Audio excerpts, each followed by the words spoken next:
Thank you, Mr. Speaker. Mr. Speaker, and still I rise. And I rise as a liberated Democrat, unbought, unbossed, and unafraid.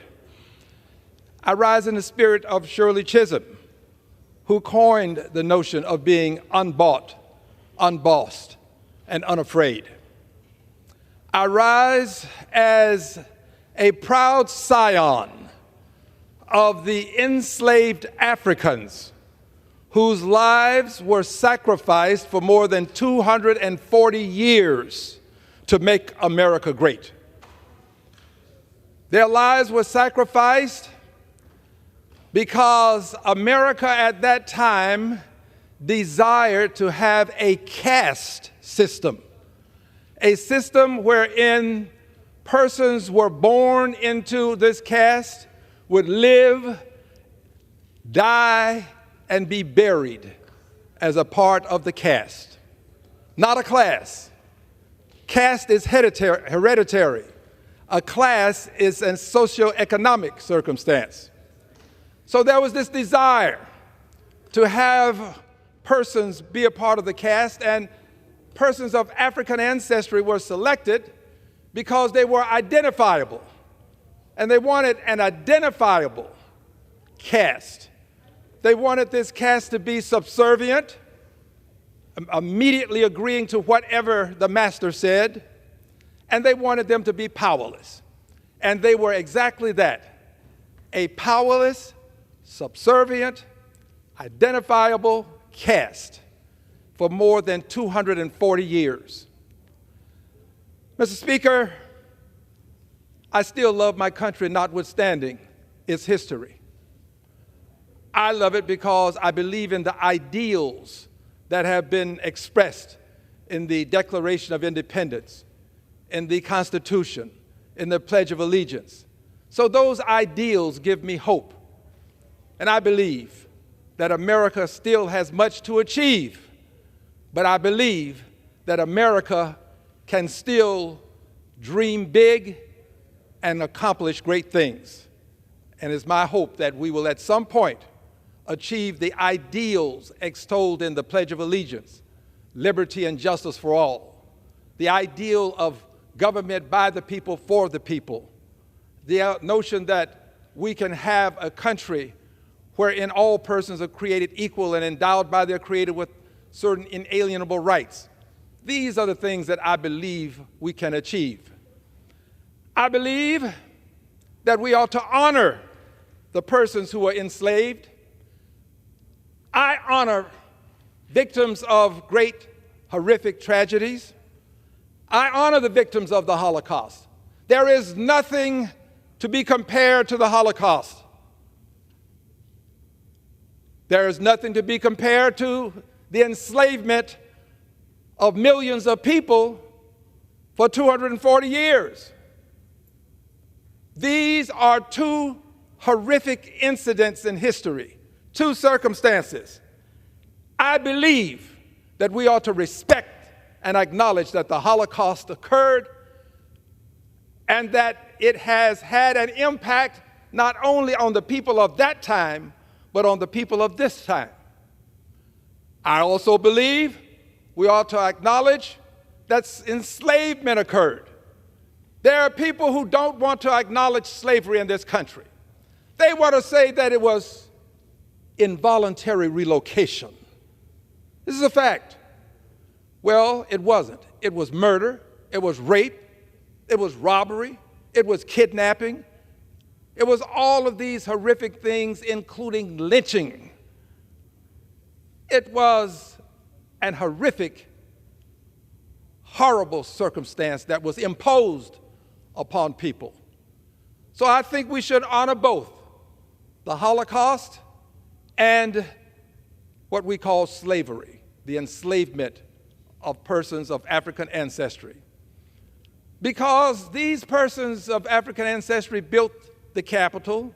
We know of the great things that they did, built the roads, the bridges, planted the crops, harvested the crops, fed the nation. They were the economic foundational mothers and fathers of the country. Why wouldn't we honor them? given the role that they played in making America great. But for some reason, we can't find it in our hearts, it seems, to honor them. But we can find it within our hearts, as I have found it within my heart, to honor the victims of the Holocaust. Some people would ask why. Here's the reason why. Glad you asked. Because it's easy to look through the window of life into someone else's horrific circumstances and condemn what happened. It's very difficult to look into the mirror of life, into our own circumstances, and acknowledge what happened. It's difficult for people who have suffered to do it. You would think that people who have suffered would be among the first to say, we need to have a Slavery Remembrance Day. Ought to be among the first to say, well, to give a Congressional Gold Medal to the enslaved persons, just as we have given a Congressional Gold Medal to the enslavers. In 1956, this Congress of the United States of America accorded a Congressional Gold Medal to Confederate soldiers. Won't do such a thing. This Congress will not honor the victims of slavery the same as we have honored Confederate soldiers who were the enslavers. It's difficult to look into the mirror of life, but that's why I'm here. I'm here to help you see what you choose not to see and to do what you choose not to do. You may not do it today, but it will happen. It's just a matter of time. There will be more like me to require you to see what you choose not to see. It's just a matter of time. So I am a proud scion. That means that I'm a descendant of these people who had the injustice of enslavement perpetrated upon them and perpetuated for some 240 years. I'm a descendant. But I like saying that I'm a scion because it has a more of a regal connotation. It says you're proud to be associated with your ancestors. It says you recognize what your ancestors have accomplished. It recognizes the greatness of your ancestors. Yes, I am a scion. But I'm also the progenitor of August the 20th as Slavery Remembrance Day. August 20th, the date that the White Lion docked at a place that we now call Norfolk, Virginia, near there in Point Comfort. And it had 20 persons of African ancestry on board who were traded to the colonies. And this was the genesis of slavery in the colonies. There had been slavery before that, but this was the genesis of slavery in the colonies, which became a part of America. So I am the progenitor of making Slavery Remembrance Day a day that is commemorated to the same extent that we commemorate the Holocaust. Two separate incidents, two separate circumstances, two separate horrific occurrences in history. One, we commemorate, and I do so proudly. The other, we would like to forget. We would like to just set aside, not give those enslaved persons the just treatment that we would accord others. So I want to see Slavery Remembrance Day commemorated across the length and breadth of this country. A day set aside to commemorate the more than 10 million lives that were forced into slavery, had it perpetrated upon them and perpetuated it for some 240 plus years. We ought to commemorate their lives. Therefore, I contend we have and must have Slavery Remembrance Day. Now, President Biden has agreed with me and Senator Elizabeth Warren. The two of us have been working together. We had Slavery Remembrance Day to pass the House of Representatives. Hasn't passed the Senate, but it passed in the House of Representatives. And I will always say thanks to Mr. Steny Hoyer, who at that time was in a position to make a difference, and he did. Many people are in a position to make a difference, and they don't. Mr. Hoyer made a difference. I imagine he's been criticized for it, but Mr. Hoyer, wherever you are, I assure you that posterity will see the kindness and the understanding that had to envelop you for you to do this. And I commend you for what you did, and I know that history is going to be kind to you. But the president acknowledged Slavery Remembrance Day with a communique, a press statement, if you will. And I'm proud to know that he would do so. This president is a president that I have great respect for, and I commend him for many things that he has done. Today, I want to commend him for his comments about the Palestinians and the suffering that is taking place in Palestine, Gaza, if you will, but in Palestine to this very second as I'm speaking now. I commend the president for having the courage. It takes courage to do what he did. It takes courage in an environment where Palestinians are not appreciated, not celebrated. In this House, we have passed resolutions, several of them, that have done things that I think should have been done related to what happened on October 7th, what happened to persons who were living in Israel. I commend and I appreciate the passage of those resolutions. I voted for resolutions to deal with the circumstances that occurred on October 7th when the dastardly deeds were perpetrated by Hamas. Hamas is a terrorist organization. Hamas did things that we really don't care to talk about or discuss, but we have to acknowledge that there was murder, that there was rape, that there were decapitations that took place. We have to acknowledge the truth. It happened. Hamas. So I have no kind things to say about Hamas. I have things to say about Israel, the Palestinians, and the president. So, Mr. President, I thank you for what you said. You said you wanted to help with the humanitarian crisis. You said that there would be a pier constructed such that food could be brought in to the Palestinians. I commend you for this, Mr. President. I think we should do this. I have, Mr. President and Mr. Speaker, introduced a resolution affirming the state of Palestine's right to exist.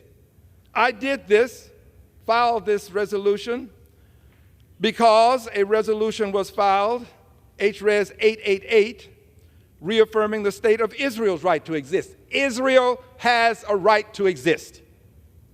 This is where I stand. I also stand on the solid, firm conviction that the state of Palestine has a right to exist. Yes, I said state. I know it's not a state currently by our traditional definition, but I believe that it has a right to exist as a state. And I have introduced a resolution affirming the state of Palestine's right to exist. I did it because I believe there ought to be some balance in the House of Representatives. I believe that there ought to be some people with the courage to say, I support the Palestinians, with the courage to say, killing babies, knowingly killing babies, knowingly killing hundreds, thousands of babies is an injustice. You got to have the courage to say, committing an injustice in the name of justice is still an injustice. Sometimes you have to stand alone. But I have been taught and believe that on some questions, it is better to stand alone than not stand at all. Hence, we have HRES 902 affirming the state of Palestine's right to exist. But Mr. President, I believe a picture is worth 1,000 words. And I want people to just see what we have as evidence of the suffering that's taking place in Palestine. This is a picture. Actual representation of people in Palestine. You have 2 adults and 2 children. You see the babies. If you only see Palestinian babies, I would beg that you would open your eyes a little wider. Clear your vision. Assume that these babies are babies from your hometown. Assume that these babies are babies from your neighborhood. So assume that these are Israelis. How would you feel if you saw this circumstance existing for Israelis? These circumstances are circumstances that are horrific. Babies and innocent people ought not be killed in the numbers that are being killed. It is an injustice. And you cannot, in the name of justice, create an injustice. It still becomes and is an injustice. Another example of take that one down if you would. Another example of the horrific circumstances that exist. The devastation, destruction. I just don't know that you can see enough of it to completely comprehend what's destroyed. There are many estimates as to how much of Gaza has been destroyed. The pictures speak louder than the numbers. I've called the numbers to our attention before. Here's a baby. This baby is a victim of the war in Gaza. This baby cannot be blamed for anything that Hamas has done. You can't allege that this baby is somehow associated with Hamas. Killing innocent babies is unacceptable. I refuse to allow people to convince me that you can kill babies and somehow conclude that it's okay because the babies were in the way. I refuse to accept it. Those who do, I would hope that you would understand that there are some of us who can't. Another picture, a depiction of Palestinians having to move out of harm's way, having to do so with what appears to be their belongings, children, donkey, horse-drawn, donkey-drawn, if you will, cart of some sort. No car, having to move from one end to another. No, those living conditions are horrible. We have to do something about it. And I'll tell you why in just a moment. Another picture. Final picture of a baby. Another child. This child hopefully will grow up, hopefully will get the necessary help in terms of physical aid as well as mental aid. This child is going to need help. And I would hope that this child will get help. I would hope that this child doesn't become the next generation of persons who will find themselves at odds with the state of Israel. My hope is that there can be peace and two countries living together. That is my hope. That is my prayer. So to this end, I have written a letter to the President, a letter that I will share with you now that I sent to the President some time ago on February the 29th, a letter to the President of the United States. The reference in the letter is justice and mercy for Palestinians. Justice and mercy for Palestinians. This letter is a letter that I put my thoughts into. I say this because I write my speeches, I write my letters of this magnitude, and I don't want people blaming my staff for the things that I do. My staff, they're great people and they assist, but these are my ideas and my thoughts. This is the letter. Justice and mercy for Palestinians.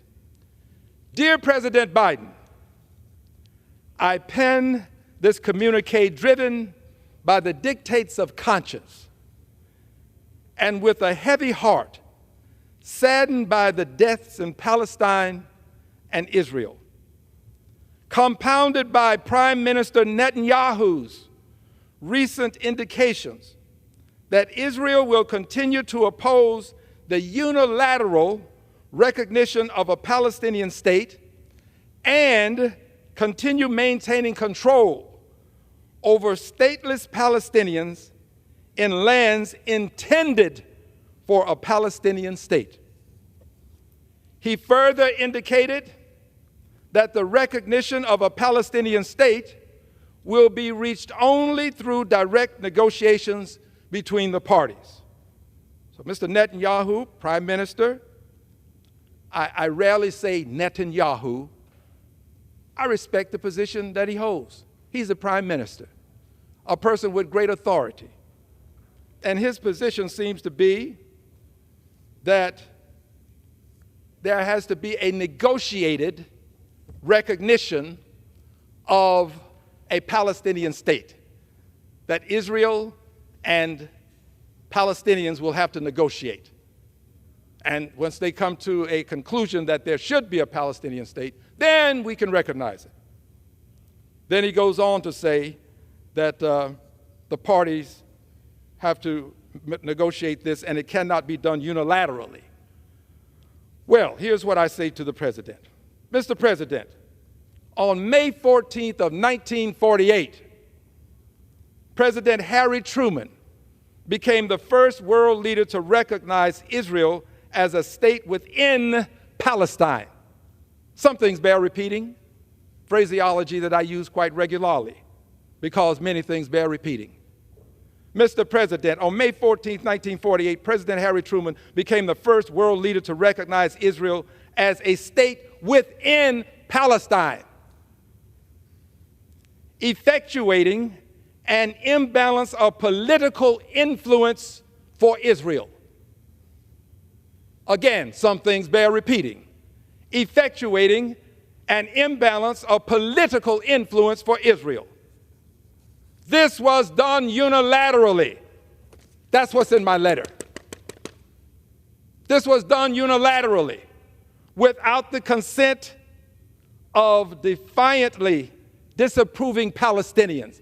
The Palestinians did not approve of Israel becoming a state. It was done over their disapproval, many of whom were forcefully relocated. I go on to say, Mr. President, just as the Palestinians of 1948 were not allowed to thwart Israeli statehood, in the name of justice, we should not allow Israel to thwart Palestinian statehood. Sometimes silence can help us to collect our thoughts. Just as Palestinians of 1948 were not allowed to thwart Israeli statehood, In the name of justice, Mr. President, we should not allow Israel to thwart Palestinian statehood. Now we get to some very substantive commentary. This is particularly salient given that Prime Minister Netanyahu obliquely opposed a two-state solution long before October 7, 2023, long before the killing of innocent Israeli men, women, and especially children. Not in the letter, but as an aside, which was a horrific event, a day that will live in infamy, along with other days that live in infamy. I go on to say, for years, Prime Minister Netanyahu has condoned Hamas's control of Gaza to maintain a foil for a lack of a negotiating partner. By the way, this is not news. It's been reported on major networks that this occurred. For many years, Prime Minister Netanyahu has condoned Hamas's control of Gaza to maintain a foil for a lack of a negotiating partner who recognized Israel's right to exist. Mr. Netanyahu, Prime Minister Netanyahu, a person that I respect in the sense that he is the leader of a nation. Prime Minister Netanyahu benefited from having Hamas in control of Gaza because he didn't have to negotiate a two-state solution. It was a means by which he could say the words two-state solution, but he didn't mean it. He didn't. The evidence is there for those who would see, but now there is a notion that there are some who are so blind, not because they cannot see, but because they choose not to see. So if you choose not to see, no one can make you see. You can remain in your state of darkness, but this is the truth. It's been widely reported. With Hamas, I go on to say, as a foil, Prime Minister Netanyahu feigned support for a two-state solution while enabling Israeli settlers to lay claim to land intended for a Palestinian state. My God.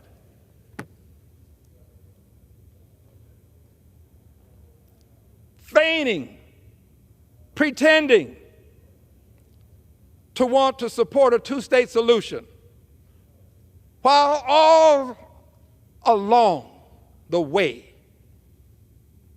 enabling settlers to lay claim to land intended for a Palestinian state. Mr. President, what President Truman did for Israel unilaterally in 1948, I emphasize unilaterally because remember, Prime Minister Netanyahu says, can't be unilateral. Israel has to agree for the Palestinians to have a state. Israel has a state, has had a state since 1948. Palestinians are stateless. Mr. President, what President Truman, that Mr. President is President Biden, if I may just substitute, President Biden, what President Truman did for Israel unilaterally in 1948, we can do unilaterally for Palestinians. Now, I am an avant-garde personality. I'm usually out ahead of the rest of the pack. This is going to come to fruition. It's just a matter of time. And when it does, the memory of this message will be clouded because there will be people chosen to bring the message when it is thought to be safe to bring the message. They will wait to see how safe is it for us to say these words and to come forth publicly and proclaim that there can be unilateral recognition. They have to wait. So I am the canary in the coal mine, and they'll be waiting to see how I am reacted to, and that's being kind. I continue by saying we should not allow a party feigning, pretending, that's parenthetically said, we should not allow a party feigning to negotiate in good faith to prevent our good faith unilateral recognition of a Palestinian state. If we are acting in good faith, if we know that the Palestinians deserve a state, yes, there will be an interregnum. And while we're in that interregnum, there ought to be negotiations between people of goodwill who believe that there ought to be a Palestinian state.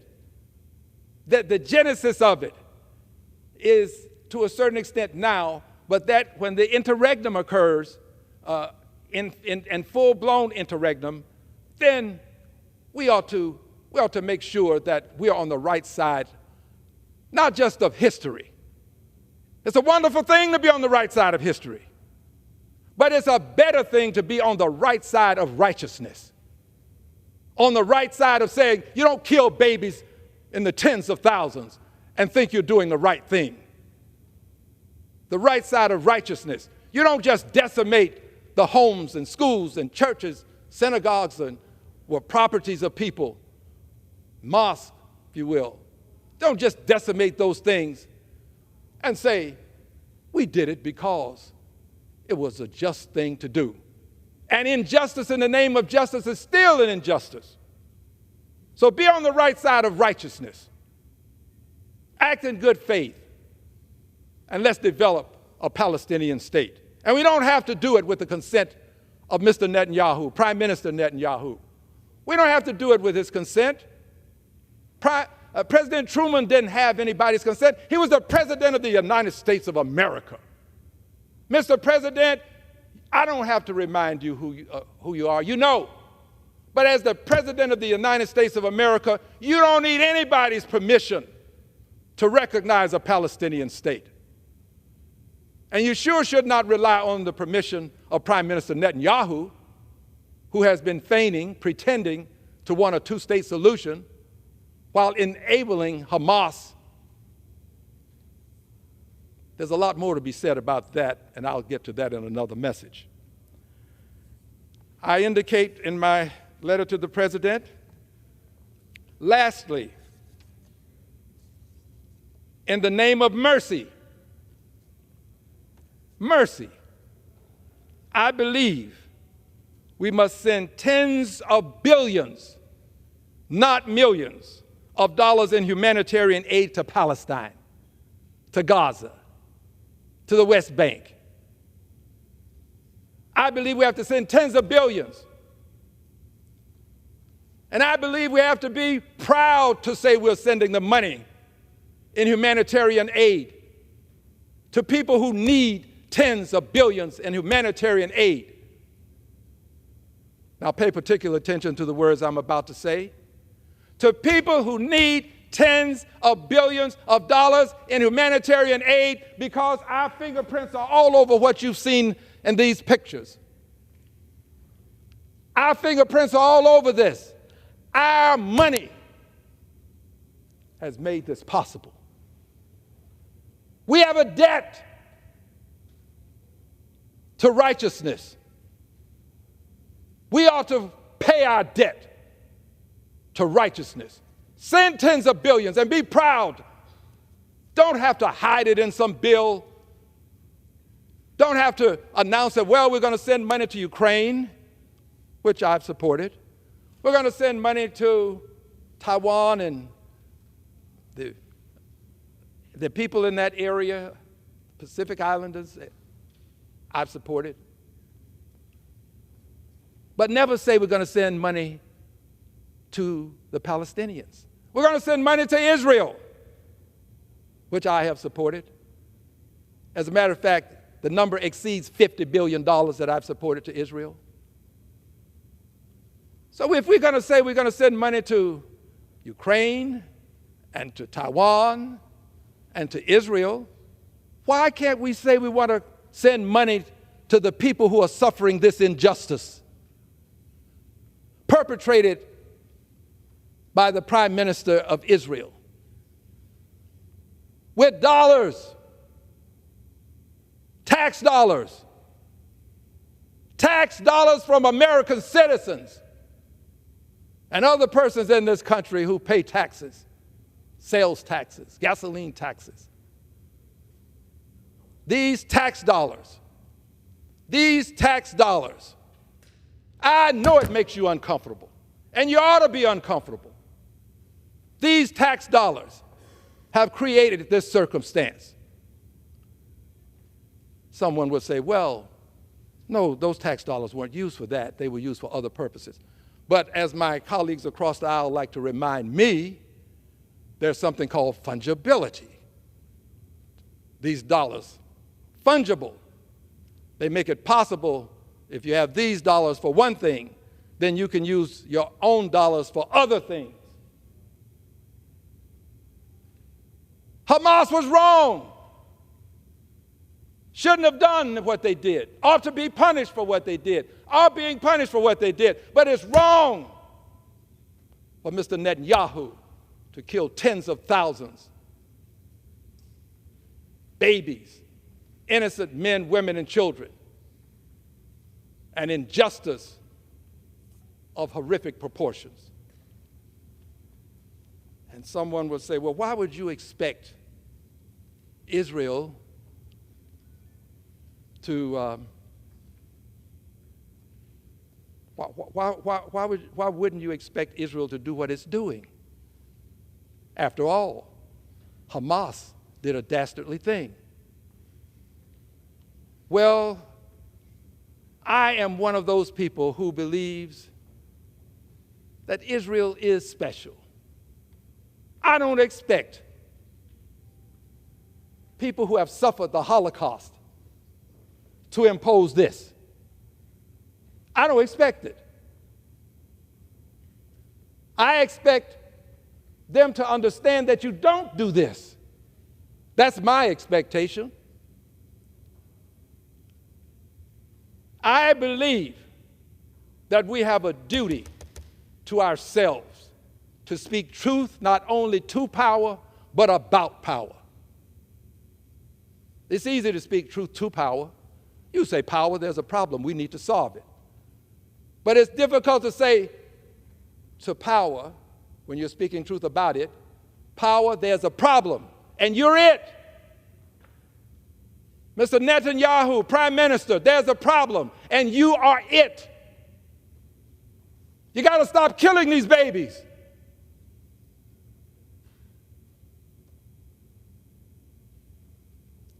Silence can help you collect your thoughts. Stop it. Now. Lastly, I say in the name of mercy, I believe we must send tens of billions, not millions, of dollars in humanitarian aid to Palestine. As our largesse to Israel has enabled the decimation of Gaza, as well as the estimated deaths of tens of thousands of innocent Palestinian men, women, and especially children. Now, if you can live with yourself and the knowledge that tens of thousands of innocent people are being killed, allow me to live with myself believing that it's an injustice. It is an injustice to do what's being done in the name of justice. I go on to close by saying, in closing, I respectfully and kindly make this appeal in the name of justice and mercy for the thousands of innocent Palestinian men, women, and especially children who have been injured, killed, or had their homes destroyed with munitions bearing our fingerprints. Munitions bearing our fingerprints. This is my letter that I have sent to the President of the United States. I signed it as a member of Congress, as the progenitor of August the 20th as Slavery Remembrance Day, as a scion of the enslaved Africans sacrificed to make America great.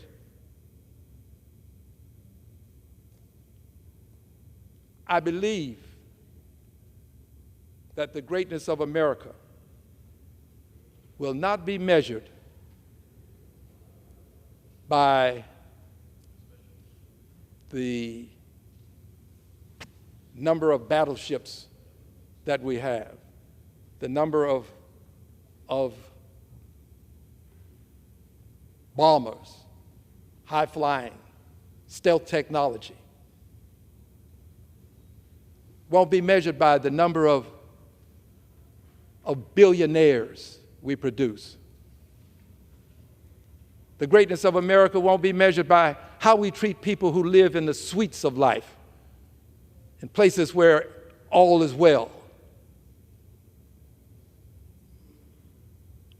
Dr. King mentioned to us that the truest measure, and I'm paraphrasing, the truest measure of a person, and I would now add the truest measure of a country, Dr. King, but he said the truest measure of a person is not where you stand in times of comfort and convenience. He didn't say what I'm about to say now. Not when all is well with you, when you're the leading country in the world, when you've got billionaires and persons of great opulence doing well. It won't be measured by where you stand in times of comfort. But the question that Dr. King mentions in his statement is, where do you stand in times of challenge and controversy? His statement was, the truest measure of the person is not where do you stand in times of comfort and convenience, but where do you stand in times of challenge and controversy? In these times of challenge and controversy, the United States of America ought to stand for justice for all. That would include this baby. United States of America ought to stand for liberty for all, liberty and justice for all. That would include the Palestinian people. The truest measure of a nation is not about the height of our buildings, not about the billionaires, but about where we stand when we have the opportunity to stand for righteousness, not just justice, but righteousness. Here is our righteous cause, the United States of America. This is it. Do not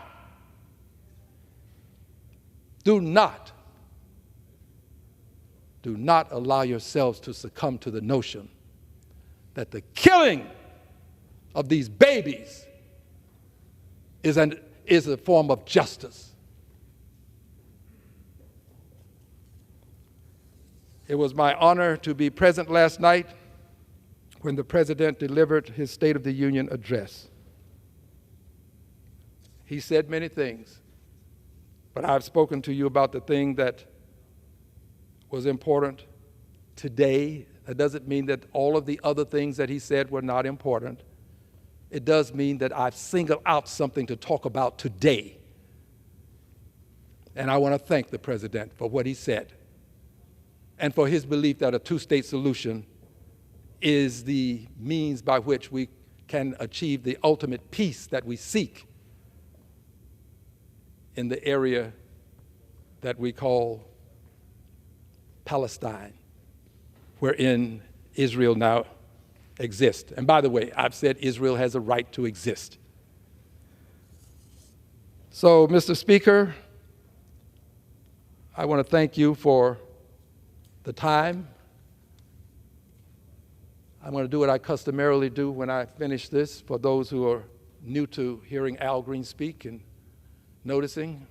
I always go over and shake the speaker's hand. Something to be said when you express your appreciation. I shall do so. And I thank all of you for allowing me to share my thoughts with you. And injustice, in the name of justice, is still an injustice. And I yield back the balance of my time.